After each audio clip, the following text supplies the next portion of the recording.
bisyarafil ma'lum. Bahwasanya keutamaan dari sebuah ilmu ini berkaitan dengan apa yang diketahui dengan ilmu tersebut. Dan tentunya ilmu tentang Al-Quran, tentang kalamullah merupakan ilmu yang paling utama, di antara ilmu yang paling utama. Karena dengannya kita lebih mengenal Allah Subhanahu wa Ta'ala. Dan ketika kita diberikan izin oleh Allah Subhanahu wa Ta'ala untuk menuntut ilmu, untuk memahami agama, ketahuilah dan hadirilah perasaan atau hadirkanlah dalam diri kita bahwasanya ini tanda Allah menginginkan kebaikan dari kita. Karena kata Rasulullah Shallallahu Alaihi Wasallam, "Man yuridillahu bihi khairan yufaqihu fid din." Siapa yang Allah kehendaki kebaikan baginya, Allah akan buat dia paham dalam agama. Allah membuat kita memahami agama merupakan salah satu tanda Allah menginginkan kebaikan. Nah, yang nggak bisa menghidupkan kamera tidak mengapa.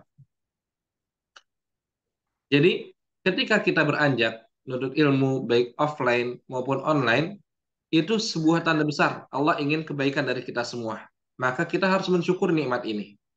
Kemudian kami atau anak pribadi berterima kasih kepada Rumbel Toharoh yang telah menyiapkan wadah. Ini subhanallah. Mungkin kalau kita nyiapin wadah agak berat, maksudnya butuh waktu. Tapi mereka menyiapkan dan membuat flyer agar memudahkan kita semua di sini untuk saling apa? Belajar, saling belajar dan mengajarkan ilmu. Semoga Allah Subhanahu wa taala menjadikan ini di timbangan kebaikan dari eh, para asatidzah atau para pengurus di Rumbel Toharoh ini. Dan juga Anda berterima kasih kepada semua yang hadir di sini, subhanallah atau masya Allah, yang gabung di sini buat belajar bersama. Ini pada hakikatnya Anda yang sangat berterima kasih kepada Anda semua. Karena apa? Karena Anda sudah bersedia untuk menambung atau menampung ilmu yang Anda berikan. Atau menampung ilmu yang insya Allah akan disalurkan. Ya, mana insya Allah dari ilmu ini yang kita pelajari atau mengajarkan kepada anak, kepada istri, ini yang paling utama pertamanya.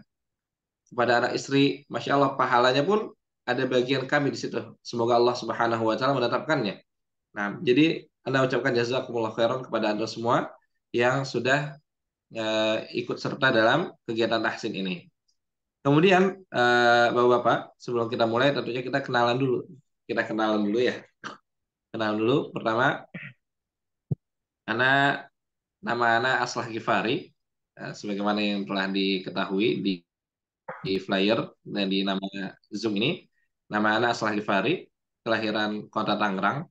Nah, kelahiran Kota Tangerang dan anak baru berusia 26 tahun. Berarti kelahiran tahun 1997. Nah, anak menempuh ya. Nanti pertanyaan bisa berikutnya ya. Menempuh pendidikan formal di SD seperti biasa, Madrasah Ibtidaiyah, kemudian lanjut di pesantren Riyadus Shalihin, Pandeglang, di bawah asuhan guru kami Al-Ustaz Fakhruddin Nu'man hafizahullah. Kemudian kami lanjutkan pendidikan ke jenjang berikutnya yaitu di Lipia Jakarta untuk jurusan Syariah. Adapun untuk Al-Qur'an, karena ini berkaitan Al-Qur'an, jadi harus tahu sebenarnya dari mana kami mengambil ilmu. Yang pertama mengambil ilmu dari Ustadzuna Ustadz Abu Hamzah Samsul Huda, salah satu murid Syekh Abdul Karim Al-Jazairi. Kemudian kami juga membaca kepada beberapa masyayikh, di antaranya kami baca riwayat Hafiz dan riwayat Warash kepada guru kami Syekh Abdul Basit Hanif, seorang mukri di Masjid Nabawi Madinah, dan juga kami mempelajari dari masyayikh lain seperti Syekh Muhammad Hasan Asy-Shinqiti, kemudian Syekh Shalih Al-Arajah dan lain semisalnya. Nah, mungkin ini perkenalan ringkas tentang anak pribadi. Adapun anak pribadi, alhamdulillah sudah berkeluarga juga dan sudah memiliki dua orang anak, alhamdulillah. Kemudian mungkin dari teman-teman peserta di sini, masya Allah dari ikhwan semuanya bisa perkenalkan diri secara ringkas terkait ini perdana belajar tajwid atau bagaimana seperti itu. Sehingga kita bisa menyesuaikan nanti lihat dari teman-teman. Misalkan, oh ini kan udah pernah daurah sebelumnya Ustaz, udah pernah ikut pelajaran sebelumnya. Kalau misalnya banyak, jadi kita bisa menaikkan tingkatannya seperti itu. Karena kita harus melihat kemampuan dari teman-teman dan memuraah. Muraah itu memperhatikan kondisi dari teman-teman seperti itu. Kalau misalnya masih baru awal sekali, maka kita lebih pelan-pelan, mencoba lebih pelan-pelan sehingga faedahnya lebih menyeluruh. Tapi tentunya ketika ada yang sudah pernah belajar kitab ini, ada sudah selesai berapa kali misalkan, tentunya kita agak cepat belajarnya. Nah, karena ini lebih lebih mudah seperti itu. Nah, jadi mungkin kita perkenalan dulu ya satu persatu sebelum masuk ke mukaddimah dari pertemuan ini. Nah, silahkan mungkin dari yang pertama, sebentar Anda lihat dulu ya pesertanya di sini. Mungkin Pak Budi ya, asalnya dari mana juga Pak Budi, silahkan. Saya Ustadz, ya. Assalamualaikum warahmatullahi wabarakatuh. Waalaikumsalam warahmatullahi wabarakatuh. Nama saya Budi Susanto. Saya berasal dari Jepara, Jawa Tengah, ya. Tapi domisili sekarang saya di Batang. Sudah di Batang. Alhamdulillah sudah berkeluarga. Umur saya 37, Ustadz. Udah agak tua, Ustadz. Ya udah Pak. Alhamdulillah, dan karena ini anak 4. Dan ini untuk belajar kitab ini baru pertama ini, Ustadz. Baik, barakallahu Baik, fiikum. terima kasih. Wassalamualaikum warahmatullahi wabarakatuh. Waalaikumsalam warahmatullahi wabarakatuh. Masya Allah, Pak Budi ya, 37 tahun. 37 tahun itu hitungannya masih muda, Pak. Kalau Oh, kata udah. Syekh Shalih Al-Utsaimin, selama kita belum 40 tahun itu masih muda. Sehingga masih harus menghafal terus. Masih kuat Iya, ngafal, Ustadz. kata beliau. Ya, insya Allah. Nah, Semoga aja dipermudah, Ustadz. ya, amin. Semoga Allah mudahkan. Baik. Kemudian berikutnya eh, Abu Ibrahim. Abu Ibrahim, silakan dihidupkan dulu mic-nya. Assalamualaikum warahmatullahi wabarakatuh, Ustaz. Nama saya Abu Ibrahim, kunyahnya, nama lengkapnya Aziz. Anak berasal dari kota Samarinda, Kalimantan Timur. Usia anak saat ini sudah mencapai 39 tahun. Alhamdulillah anak baru pertama kali belajar tajwid, Ustaz, di usia anak yang 39 tahun ini. Alhamdulillah anak dikaruniai anak 2 orang. Mungkin itu Ustaz yang anak pertama. Baik, barakallah. Assalamualaikum warahmatullahi wabarakatuh. Waalaikumsalam warahmatullahi wabarakatuh. Kemudian ada di sini Pak Alex ya. Pak Alex, silakan. Assalamualaikum Ustaz. Ana Waalaikumsalam. Alex dari Bukit Tinggi, Sumatera Barat. Sekarang berdomisili di Riau. Umur Ana udah 49 tahun. Punya anak 2. Dan ini baru pertama kali belajar ya Ustaz. Ya, Mungkin langsung itu dulu dari Ana Ustaz. Assalamualaikum warahmatullahi wabarakatuh. Waalaikumsalam warahmatullahi wabarakatuh. Kemudian ada Pak Anto ya. Pak Anto sudah ya tadi ya? Sudah belum Pak Anto? Oh, belum Nah, ya? Ustaz, belum Ustaz. Ya, silakan Pak. Assalamualaikum warahmatullahi wabarakatuh, Ustaz. Waalaikumsalam warahmatullahi wabarakatuh. Nama saya Supriyanto, Ustaz. Panggilan Anto, Ustaz. Berasal dari Medan, Ustaz. Sekarang tinggal di Bintan, Kepri, Dari Kepri. Kepri, Pulau Bintan. Umur saya 47, Ustaz. Ini baru pertama belajar, Pak? Iya, baru pertama belajar ini, Ustaz. Maklum, Ustaz, udah tua baru belajar, Ustaz. Mudah-mudahan Allah mudahkan, Ustaz ya. Amin. Jangan jangan sampai kita minder, Pak, walaupun sudah tua. Ada seorang ulama tajwid, namanya Imam Ibnul Jazari, ulama besar, baru mulai belajar itu ketika usianya sudah tua. Tapi nyampe sekarang namanya harum, bahkan sangat terkenal ulama tersebut. Nah, jadi jangan sampai kita pesimis. Iya, Ustaz. Anak takut nanti di akhirat ditanya, Ustaz, kalau nggak belajar, Ustaz. Masya Allah. Barakallah fiik. Syukran, Ustaz. Jazakallah khair, Ustaz. Nah, ya. Kemudian Pak Maman bisa perkenalan atau bagaimana? Oke, sebelumnya Apuan saya lagi sama anak-anak main ini di depan. Jadi saya tidak hidupin kameranya. Ya. Nah, Assalamualaikum warahmatullahi wabarakatuh. Waalaikumsalam warahmatullahi wabarakatuh. Ana Maman, kepanjangan Maman Firmansyah. Ana kebetulan lahir di Kuningan, ya Kuningan Jawa Barat. Ya, Ana sekarang juga tinggal di Kuningan, ya domisili tetap di Kuningan. Ya, alhamdulillah, Ana udah dikaruniai 2 orang anak, ya 2 putra ya, laki-laki semua. Ya, alhamdulillah.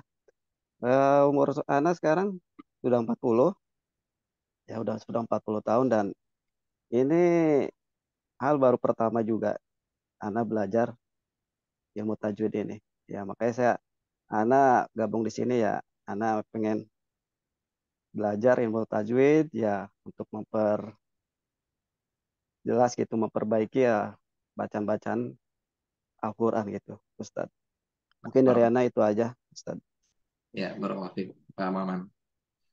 Taib, ikhwani, Masya Allah, ini semuanya menyebar ya di Indonesia, walaupun kita jauh, yang satu di Jawa, yang satu lagi di Pulau Sumatera, dan lain sebagainya. Tapi Allah kumpulkan kita di sarana ini secara online untuk belajar, dan ini Masya Allah, karunia dan kenikmatan dari Allah Subhanahu wa Ta'ala. Tapi ada nggak sih zaman dulu itu ulama yang belajar jarak jauh gitu, nggak tatap muka? Jawabannya ada, Pak. Jawabannya ada. Imam As-Sarkhsi atau Imam As-Sarkhsi.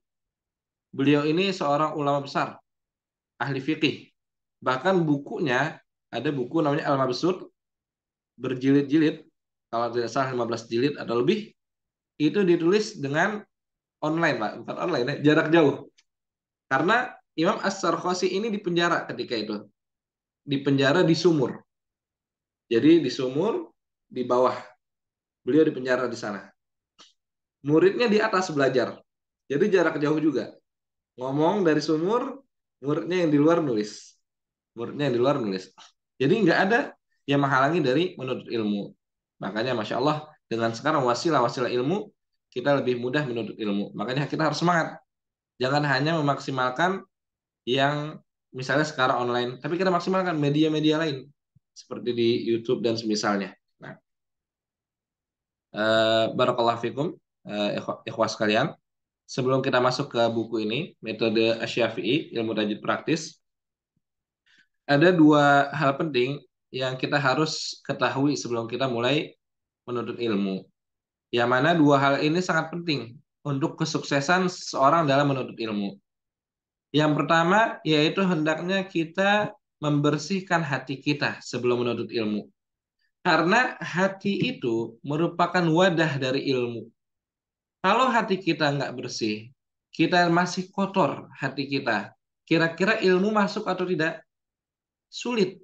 Seandainya masuk pun dia akan bercampur dengan kotoran-kotoran di hati kita. Makanya para ulama mewasiatkan ketika kita menuntut ilmu di awal, yang paling awal sekali adalah bersihkan dulu hati kita. Kenapa kita lihat banyak orang belajar tapi hasilnya nggak benar? Karena hatinya masih belum siap buat menuntut ilmu. Hatinya belum siap buat menerima cahaya ilmu. Sehingga yang ada apa? Tidak ada keberkahan atau minim berkahnya dari ilmu tersebut. Kalau kita menuntut ilmu, hati kita masih ada kedengkian, masih ada hasad kepada orang lain, maka hendaknya kita bersihkan. Makanya dikatakan oleh Sahal At-Tusturi, haramun ala qalbin, haram pada setiap hati an yudkhilahu nur atau an yadkhulahu nur. Haram bagi hati untuk memasukkan cahaya. Cahaya apa? Cahaya ilmu.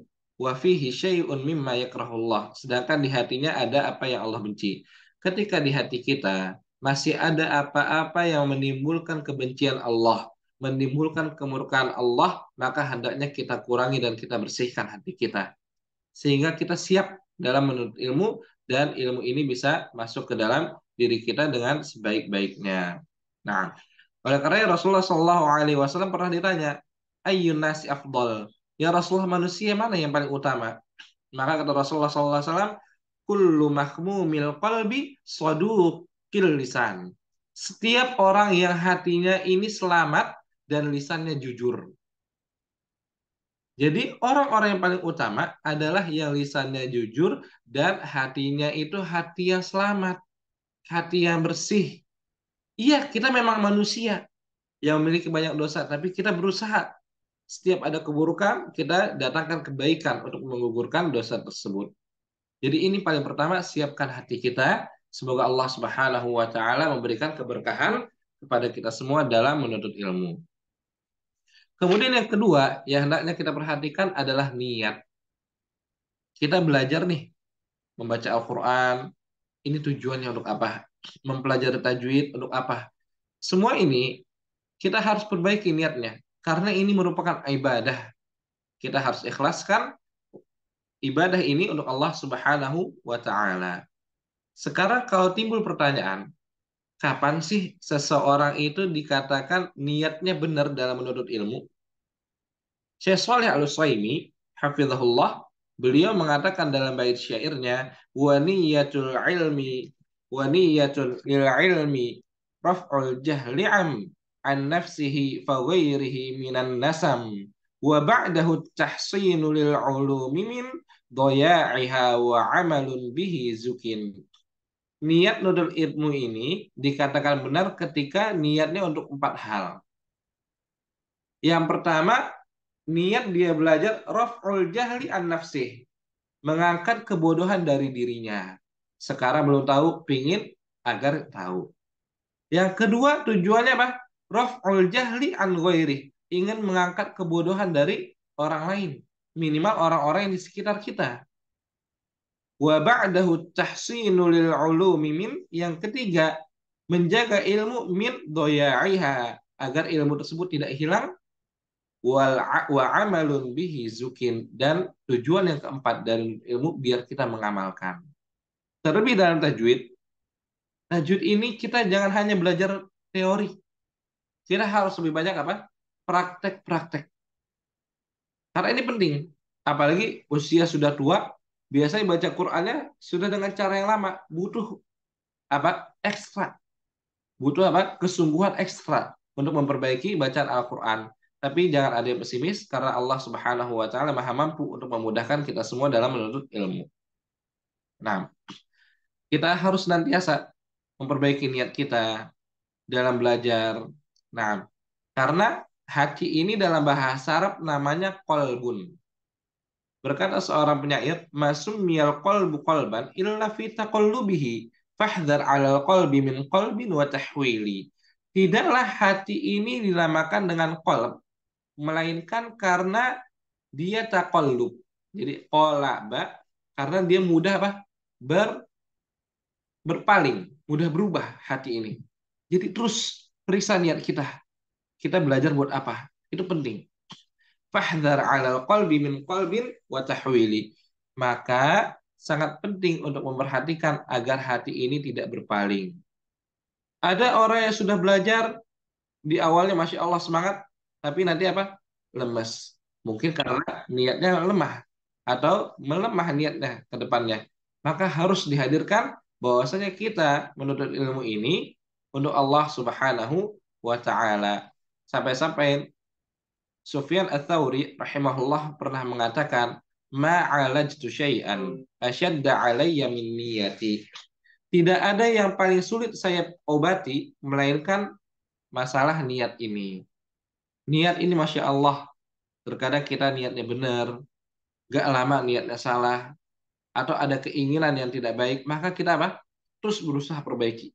Perbaiki niat kita dalam menuntut ilmu.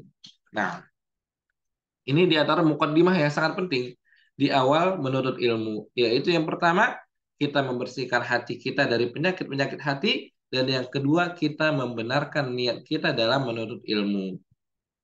Semoga dengan dua mukaddimah ini, Allah Subhanahu wa taala memberikan kita kemudahan di dalam kita menuntut ilmu syar'i ini, dalam menuntut ilmu tajwid. Nah, sekarang mungkin bisa dibuka buku metode Asy-Syafi'i. Sebelumnya ini kecepatan nggak ya ngomongnya? Kecepatan ya? Baik. Pak Ustaz. Biasa. Baik. Karena khawatir kecepatan. Kalau kecepatan nanti bisa minta diulang ya. Bisa minta diulang. Baik. Kita akan mempelajari insya Allah tajwid di sini dengan metode Asy-Syafi'i. Sudah ada buku semua ya metode Asy-Syafi'i? Sudah, Ustaz.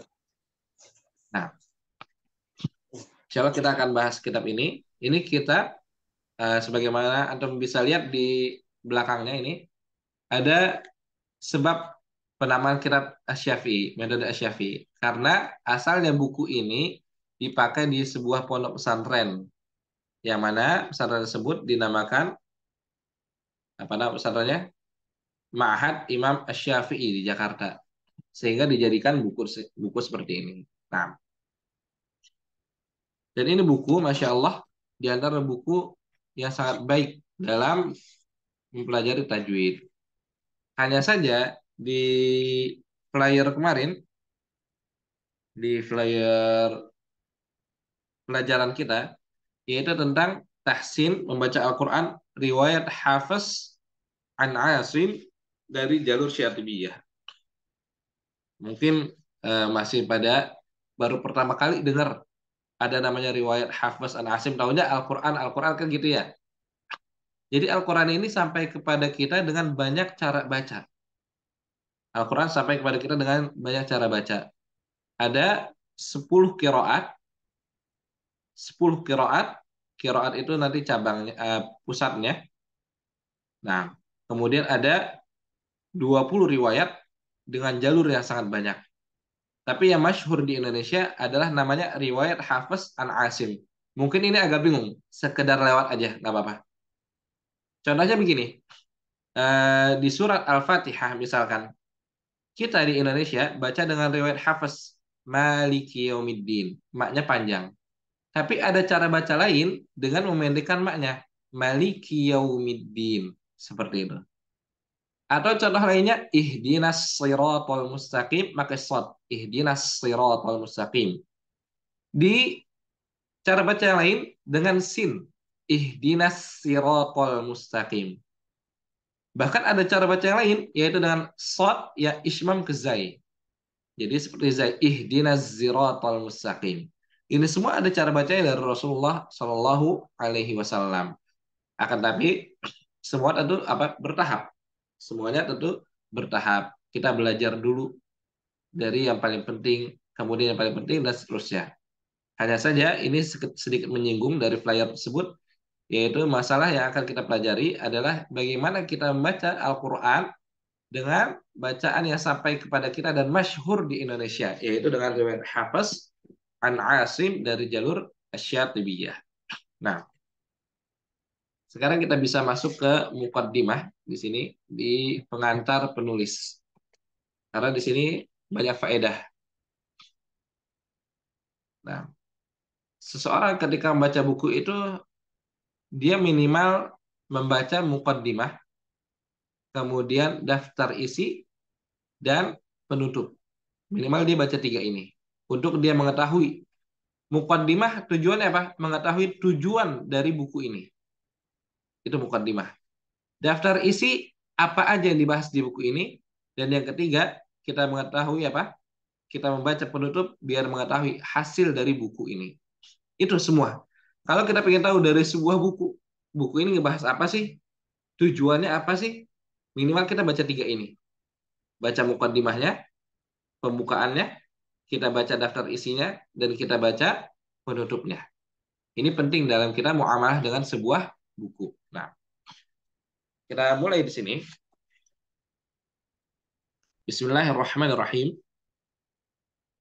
Pengantar penulis, qala al-muallif waffaqahullah, alhamdulillahirabbil alamin, wassalatu wassalamu ala asyrafil anbiya'i wal mursalin wa ala alihi wa sahbihi ajma'in.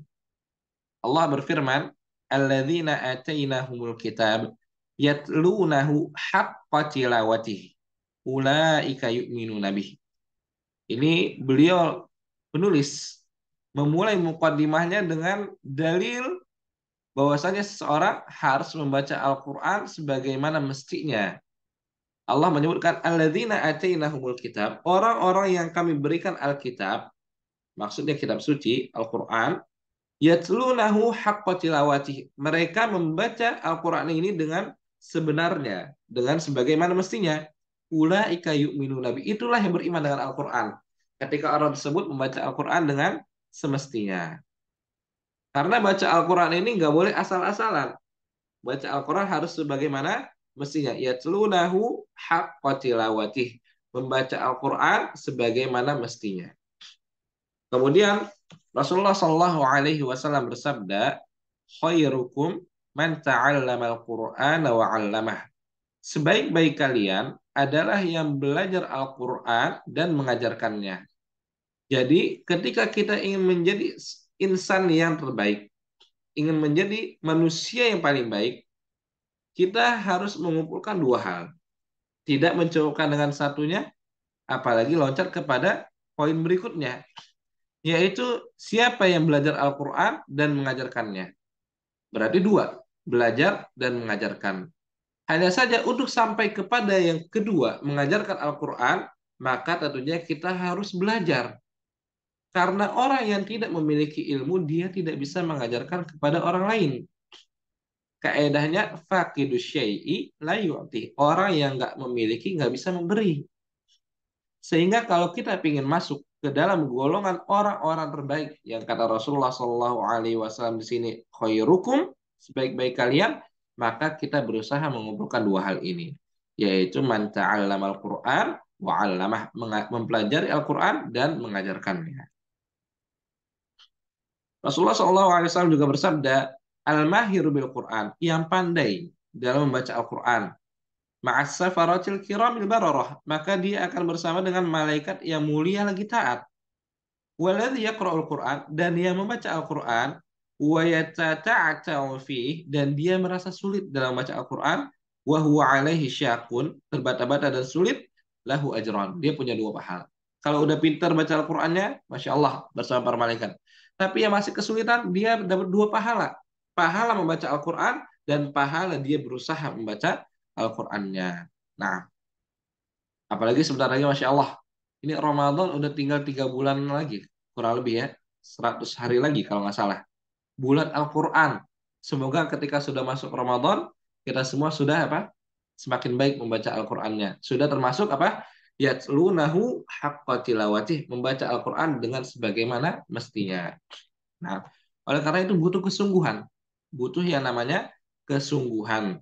Nah, dan ingat, ini merupakan hal yang sangat bermanfaat. Rasulullah memberitahu kita caranya.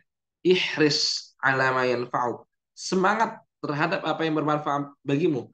Wasta'in billah. Senantiasa minta tolong kepada Allah. Kita belajar, jangan sampai kita nggak minta kepada Allah. Ya Allah, mudahkanlah saya dalam memahami pelajaran. Mudahkanlah saya dalam menuntut ilmu. Jangan sampai kita apa? Berlepas diri dari Allah. Wala ta'jizan. Dan yang ketiga kata Rasulullah, jangan sekali-kali merasa lemah. Jangan sekali-kali merasa lemah ketika kita meraih hal yang bermanfaat bagi kita semua. Nah, membaca Al-Quran, kata penulis di sini, tidak seperti membaca kitab-kitab lain buatan manusia. Membaca Al-Quran harus sesuai dengan apa yang diperintahkan Allah dan dicontohkan oleh Rasulullah. Nah, jadi baca Al-Quran ini nggak bisa asal-asalan. Allah berfirman, warattilil Qur'ana tartila, dan tartilkanlah Al-Quran dengan sebenar-benarnya. Nah, tartil itu apa? Membaca Al-Quran dengan tajwid dan mengetahui waqaf dan ibtida. Kapan berhenti, kapan mulai dalam baca Al-Quran. Cuma ada ayat lain yang disebutkan oleh sebagian ulama tajwid, ayat yang menunjukkan bahwasanya Al-Quran ini nggak boleh asal sembarangan membacanya. Allah berfirman, فَإِذَا قَرَأْنَاهُ فَاتَّبِعْ قُرْآنَهُ.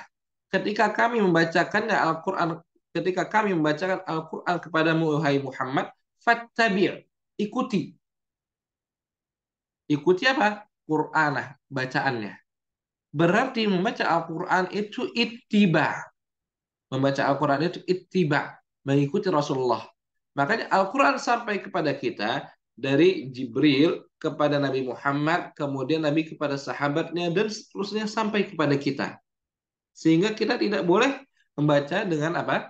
Asal-asalan. Kita harus membaca sebagaimana Rasulullah Shallallahu Alaihi Wasallam membaca Al-Quran.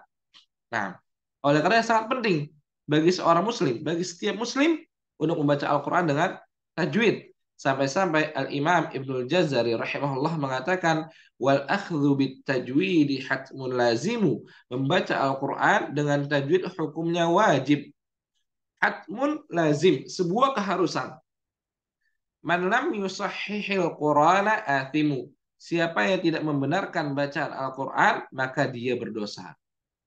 Yang baca Al-Qur'an yang nggak benar, maka dia berdosa. Padahal dia mampu untuk membaca Al-Qur'an dengan benar, mampu untuk mempelajarinya. Tapi ketika membaca Al-Qur'an dia tidak benar membacanya, maka dia berdosa. Li'annahu bihil ilahu anzala. Kenapa orang yang baca Al-Qur'an dengan tajwid itu berdosa, tanpa tajwid berdosa? Kenapa? Li'annahu bihil ilahu anzala. Karena dengan tajwidlah Allah menurunkan Al-Qur'an. Allah menurunkan Al-Qur'an enggak sembarangan, tapi dengan tajwid. Wa hakadza minhu ilaina wasala. Dan begitulah Al-Qur'an sampai kepada kita dengan tajwid.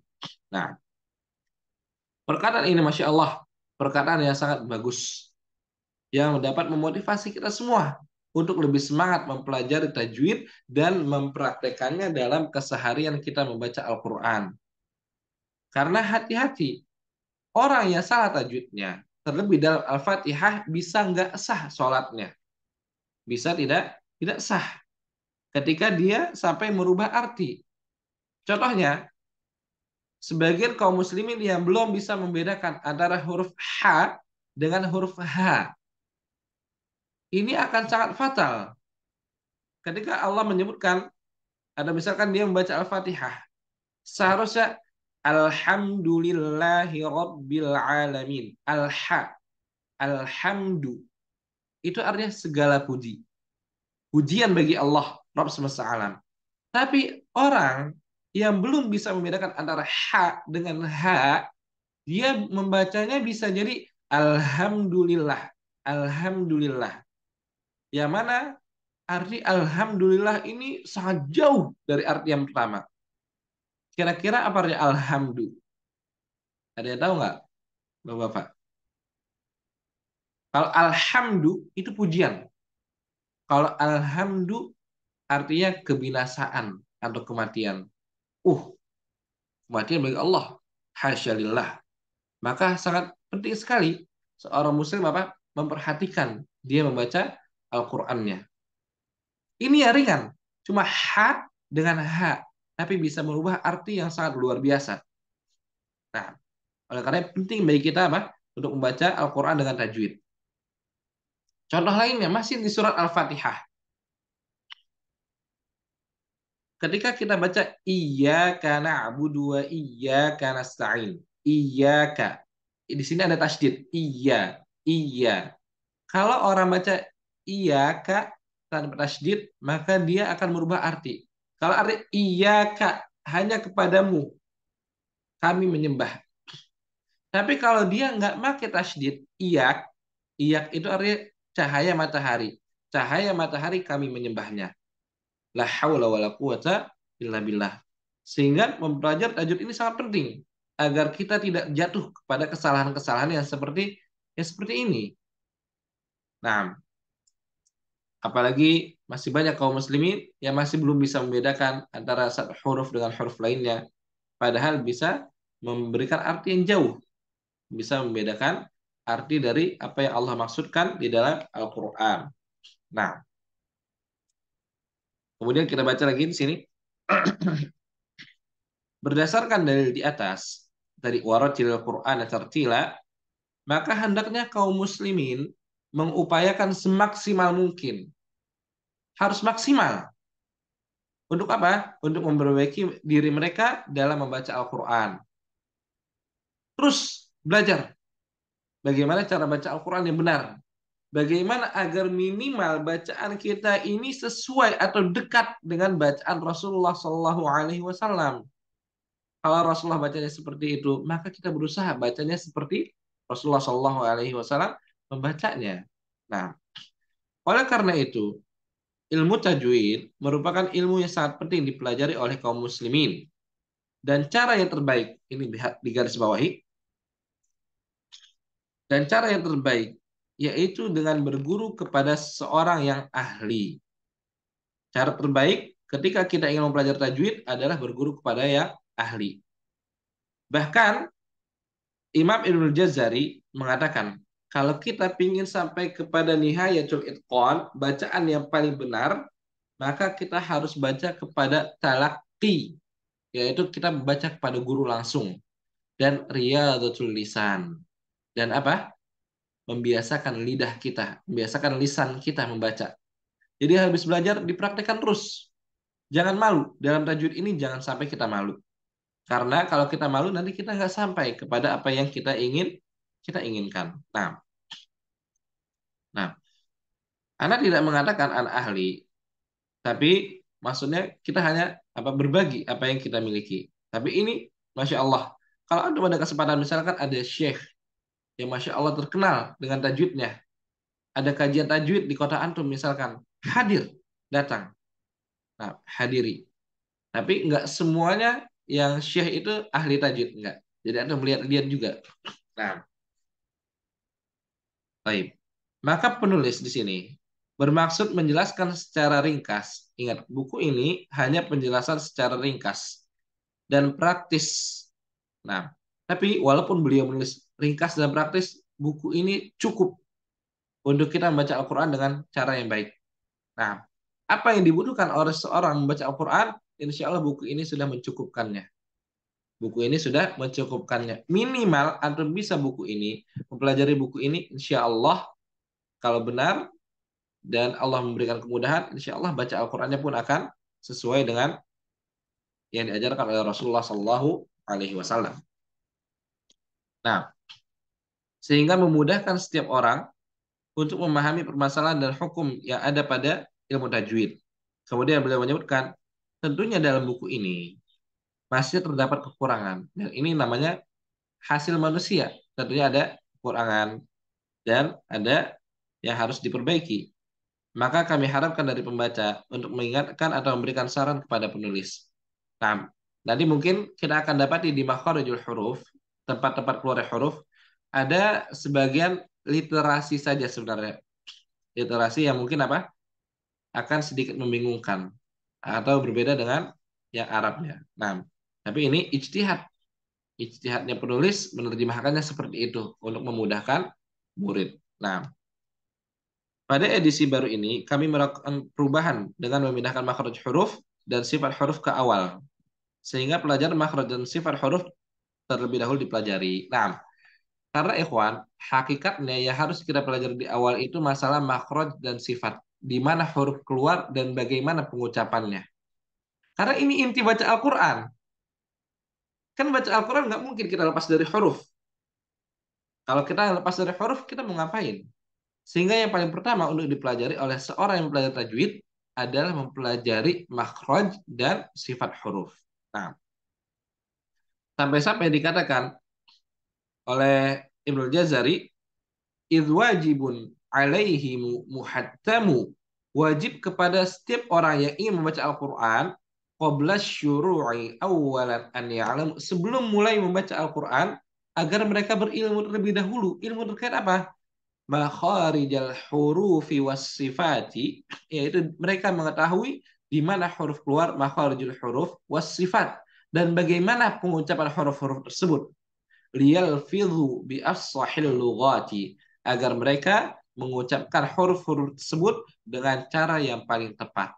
Nah, semoga buku ini bisa bermanfaat bagi penulis khususnya dan bagi pembaca umumnya, dan semoga Allah Subhanahu wa taala memudahkan kita semua dalam menggapai surga dan ridha-Nya. Amin. Nah, baik, ini muqaddimah atau pengantar dari penulis. Nah, kemudian kita bisa lihat di sini daftar isinya.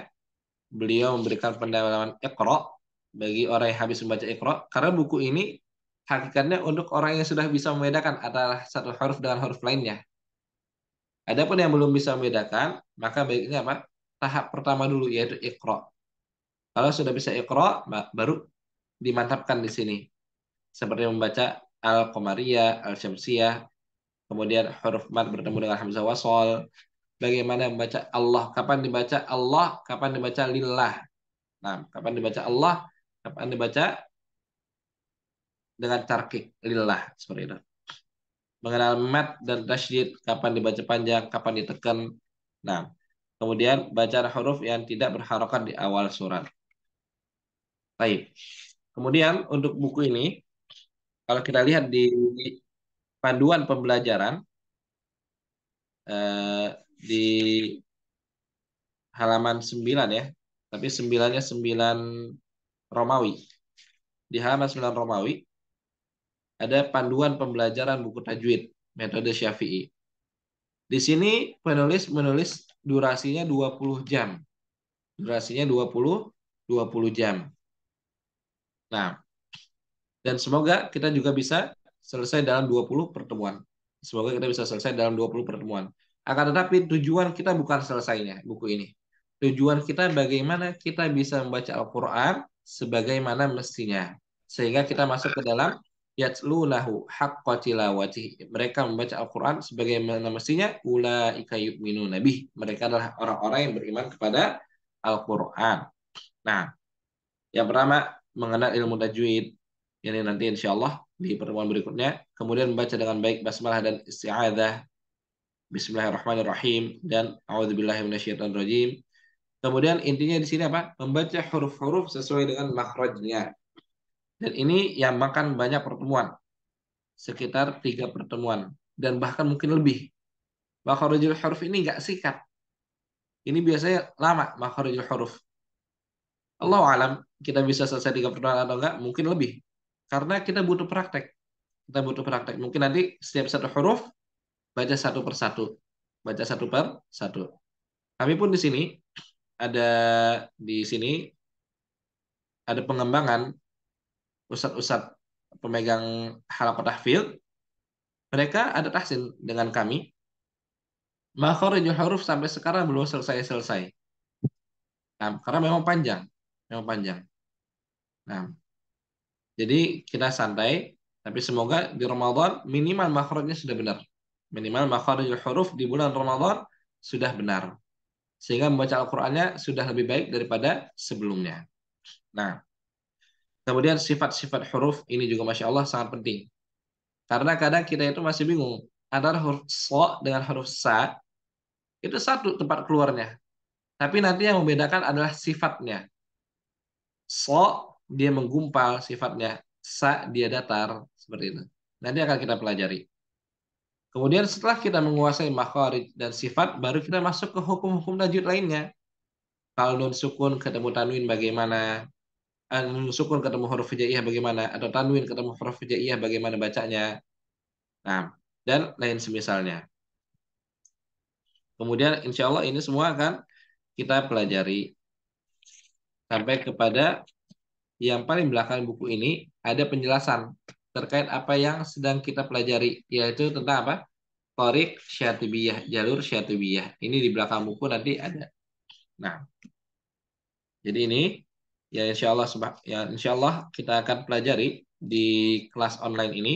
Semoga semuanya semangat dan bisa terus hadir sampai menguasai buku ini. Semoga semuanya bisa terus ya. Kalau ada kendala, misalkan safar, minimal mendengarkan. Karena biasanya kalau hari Ahad, ini kan kita hari Ahad ya pelajarannya. Ada aja yang kita lagi safar seperti itu. Kalau misalnya bisa pas lagi safar ini terus menyimak minimal, walaupun sambil misalkan bawa mobil atau misalkan di perjalanan, mungkin bisa menyimak dengan headset kalau misalnya naik kendaraan umum. Kalau bisa tetap hadir, usahakan. Sehingga tidak ketinggalan materi.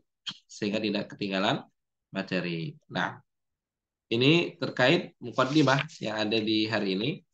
Kalau misalkan ada yang mau ditanyakan, kita ada sekitar 10 menitan lagi ya. 10 menit. Kita akan buka liqab maftuh dulu. Kira-kira ada nggak yang punya pertanyaan terkait dengan tajwid, terkait dengan bacaan Al-Quran, atau semisalnya. Nah, kalau nggak ada, nanti kita mungkin akan sedikit murajaah atau mengenal alif lam qamariyah dan alif lam asyamsiyah. Nah, karena ini masih pendalaman dari Iqra. Silakan kalau ada yang mau bertanya atau mau sharing terkait ilmu tajwid kami persilahkan. Nah. Sampai sini kira-kira jelas nggak yang tadi sudah kami sebutkan ya? Terkait tajwid dan mukaddimah lainnya. Insya Allah Ustaz. Jelas Ustaz. Alhamdulillah. Baik. Ada yang mau bertanya? Oh, ada yang baru hadir juga ya. Ini Pak Farid. Iya Ustaz, Afan tadi telat masih di jalan. Ya nggak apa-apa Pak. Mungkin Pak Farid bisa perkenalan dulu ya Pak ya. Oh iya. Karena yang tadi yang lain sudah perkenalan juga. Nah, Ustaz. Assalamualaikum, nama saya Farid, umur 27 tahun, domisili di Salatiga. Barakallahu fiik. Silakan. Saya mau tanya Ustaz. Ya, terkenal. Kadang itu di beberapa metode tahsin itu ada kayak makhraj hurufnya yang berbeda gitu, dan satu sama lainnya itu kayak ada yang menyalahkan gitu. Oh, kalau gini itu salah. Tapi yang metode tahsin yang lain itu bilang kayak gitu itu salah. Itu gimana, Ustaz? Ya. Barakallahu fikum. Sebetulnya begini, Pak Farid, untuk makharijul huruf memang ada kalam, ada perbedaan antara para ulama tajwid terkait jumlah pertama, jumlah dari makharijul huruf itu dulu. Yang masyhur, yang terkenal bahwasanya makharijul huruf ini ada 17. Yang terkenal ada 17. Hanya saja ada sebagian ulama yang mengatakan 16 dan sebagian lagi mengatakan ada 14. Misalnya Syekh Qurayyim Rajih, seorang ulama ahli qiraat di wilayah Syam, beliau pernah mengoreksi para ahli tajwid. Karena mereka tidak bisa membedakan lam, nun, dan ro. Yang mana itu berbeda dalam makhraj yang terkenal. Hanya saja yang mengatakan makhraj 14, mereka menjadikan huruf lam, nun, dan ro tempat keluarnya satu. La, na, ro. Padahal tidak satu. Sehingga yang satu menyalahkan, yang satu membenarkan. Nah, tapi di sini apa? Semuanya ada. Semuanya ada dasarnya. Semuanya ada dasarnya. Hanya saja mungkin nanti yang akan banyak perbedaan adalah di sifat hurufnya. Bagaimana kita memberikan sifat-sifat pengucapan dari hurufnya. Mungkin itu. Kalau dari tempatnya, insya Allah nggak bakal keluar dari 3 pendapat ini. Yang keluar dari 3 pendapat ini, maka Allahu a'lam, Anda pribadi belum pernah baca selain 3 pendapat ini. Belum pernah membaca selain 3 pendapat ini. Adapun nanti sifatnya, misalkan huruf shad. Huruf shad merupakan huruf yang itbaq, yang menggumpal. Sebagian, kami juga ketika baca kepada sebagian masyayikh, membaca misalkan sli, seperti itu. Hanya saja sebagian ulama membaca sli, ada sedikit perbedaan di situ. Nanti yang akan membedakan adalah sifatnya. Hanya saja Al-Quran adalah sebagaimana apa kita dapatkan dari guru kita. Terlebih kalau guru kita apa memiliki sanad Al-Quran yang bersama kepada Rasulullah, maka kita kewajiban kita sebagai penuntut ilmu hanya mengikuti guru kita. Adapun misalkan kita baca kepada Syekh Fulan begini, Syekh lainnya beda lagi, maka ini sesuai dengan apa yang mereka pelajari kepada guru-guru mereka. Contoh ringkas atau contoh ringan. Masalah huruf ro. Huruf ro ketika dia tasydid, di sini ada 2 pendapat di antara para ulama. Yang pertama dengan mensamarkan getaran sehingga diucapkan Ar-Rahman, Ar-Ro. Getarannya samar, Ar-Rahman. Sebagian lagi dengan menampakkan Ar-Ro, ditampakkan getarannya. Ar-Ro, seperti itu. Hanya saja semuanya kembali kepada bagaimana guru kita ini mengambil tajwid tersebut dari gurunya. Nah, mungkin ini bisa dipahami ya? Atau masih ada pertanyaan lagi, Pak Farid? Nah, cukup Ustaz. Itu saya Pak Farah. Baik. Silakan kalau ada yang mau bertanya lagi yang lain.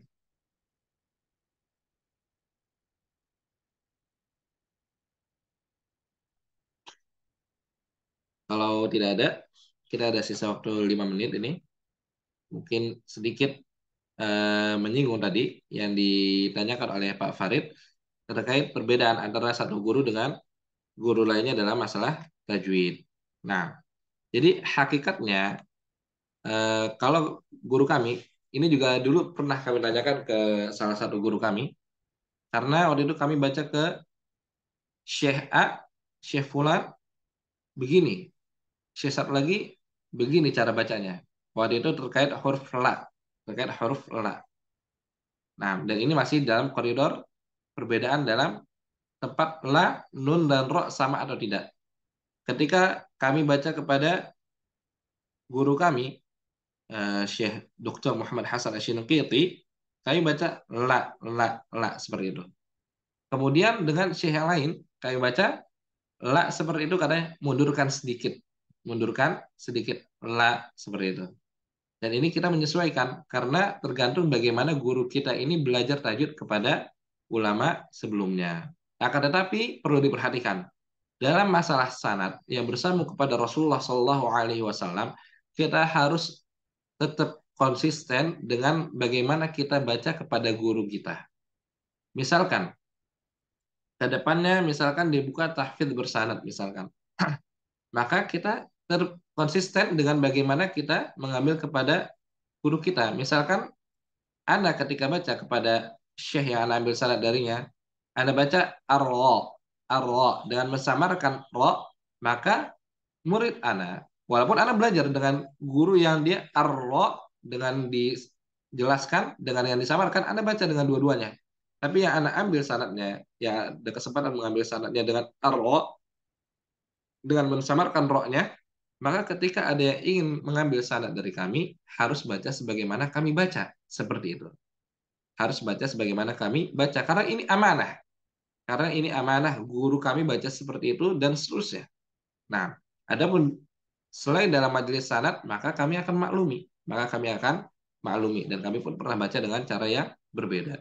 Nah, ini penting untuk menjadi patokan. Nah, adapun misalkan antum baca dengan ana misalkan ar-ra, misalkan ke depannya dengan mensamarkan atau dengan menjelaskan ar-ra, maka dua-duanya benar-benar saja. Tapi kalau dalam majelis pengambilan sanad, maka harus sesuai sebagaimana kami mengambil sanad tersebut kepada guru kami. Seperti itu. Contoh lainnya, mungkin sebagian ada yang pernah membaca atau mempelajari iqlab. Mim ba'di. Min ba'di. Nah, min ba'di. Apakah dia ditempelkan bibirnya mim ba'di atau dia diberi furjah ruang kecil mim ba'di? Maka ini kembali juga bagaimana kita membaca. Dulu sebelum anak ke Saudi, kebetulan anak sempat di Saudi berapa bulan, 5 bulan atau 4 bulan lah. Sebelum anak ke Saudi, anak membaca terus dengan mim ba'di dengan menempelkan bibir ketika nun sukun ketemu ba. Mim ba'di. Tapi ketika di Saudi, kami baca kepada guru kami, Syekh Muhammad Mar'i, dan kami baca kepada guru lainnya, Dr. Utsman Al-Matrafi, bahkan kami sampai tanya langsung kepada guru kami, Dr. Utsman Al-Matrafi, salah seorang imam di masjid di kota Mekah, kami tanya langsung, ya dokter, wahai dokter, Syekh, memangnya bagaimana hakikat dari furjah ini? Kata beliau, Ana ketika baca kepada guru Ana dan mengambil sanad, Ana baca dengan furjah, yaitu dengan memberikan celah sedikit. Mi ba'di. Jadi nggak ditempel banget, nggak ditempel doang, tapi dikasih sedikit celah. Mi ba'di, seperti itu. Intinya apa? Ketika kita banyak guru, kita akan lebih apa? Legowo. Ketika ada yang baca dengan cara furjah, yaitu diberi celah, jadi kita juga legowo ketika ada yang baca dengan nempel antara kedua bibir. Nah, walaupun dalam masalah ini tentunya kita tahu atau mungkin Anda semua tahu ada seorang pakar tajwid namanya Dr. Ayman Rushdi Suwaid. Beliau mengatakan tidak benarnya memberikan celah. Hanya saja ini memberi celah bukan satu dua ulama yang membaca. Banyak ulama yang membaca dengan furjah dan mereka mendapatkannya dari guru mereka seperti itu. Sehingga kita tidak bisa menyalahkan secara mutlak orang-orang yang membaca dengan memberi furjah. Allahu ta'ala a'lam bishawab. Alhamdulillah sudah jam 9. Nanti kalau misalnya ada yang mau ditanya yang lainnya bisa ditanya di grup WhatsApp ya. Baik, kita cukupkan sampai sini. Semoga pertemuan perdana ini bermanfaat buat kita semua dan semoga Allah memberikan kemudahan bagi kita untuk terus istiqomah mempelajari tajwid dan ilmu-ilmu syar'i yang lainnya. Karena tentunya kita sangat butuh kepada ilmu-ilmu syar'i tersebut. Sampai sini kita akhiri dengan doa kafaratul majelis. Subhanakallahumma wa bihamdika asyhadu an la ilaha illa anta astaghfiruka wa atubu ilaik. Sallallahu wasallam ala nabiyyina Muhammad. Wassalamualaikum warahmatullahi wabarakatuh.